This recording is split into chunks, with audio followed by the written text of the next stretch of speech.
Tropinės ryškios spalvos, koketiškos suknelės ir šilko tunikos.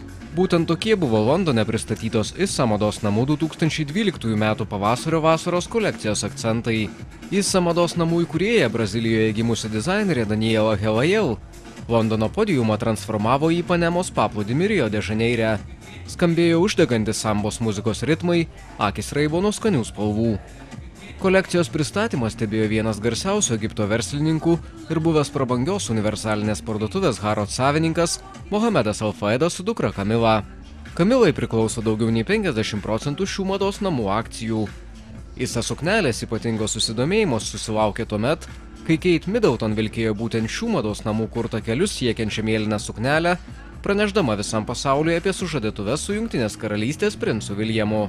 Po tokios sėkmingos reklamos lapkritį suknelė buvo išpirkta per 24 valandas. Daniela Helajel teigia, kad jos kurtų drabužių paklausa ne tik neslūgsta, bet ir toliau auga kaip ant mielių. Dizainerės nuomonė suknelė rūbas, kuri vilkėdama moteris visada jausis gerai. Madų šou baigėsi The Girl from Ipanema akordais. Ant podiumo žengė manekenė persirengusi sambo šokėja. Būtent taip pasipuošę šokėjai užtvindo Rio de Žaneiro gatves per kiekvieną vasarį mieste vykstantį karnavalą.